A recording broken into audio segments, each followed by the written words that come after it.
শুধুমাত্র ছেলের মারাই ছেলেদেরকে কষ্ট করে বড় করে।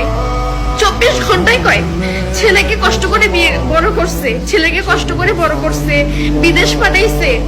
কেন পাঠাইছে? কেন কষ্ট করে বড় করছে? আশা ছিল ছেলে একদিন ইনকাম করে খাওয়াবে। কিন্তু মেয়ের বাবা মারা কোনো আশা করে যে মেয়ে একদিন খাওয়াবে?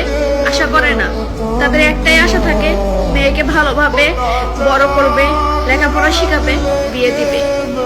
একটা মেয়েকে বাবা মা বড় করে 20 বছর পর্যন্ত লালন পালন করে, লেখাপড়া করে বিয়ে দেয়। আমরা এসে কি করি? পরের ঘরে ছেলে, সংসার, তাদের মা সবকিছু সামলাই আমরা, তাদের আত্মীয় স্বজন, বোন সবকিছু সামলাই। কিন্তু যারা জন্ম দেয়, যারা বড় করে বিয়ে দেয়, তাদের কোনো কিছুতে কামে লাগে? আমাদেরকে লাগে না। পরের বাড়িতে সবকিছু সামলিয়ে জীবনটা শেষ করে দিই আমরা মেয়েরা।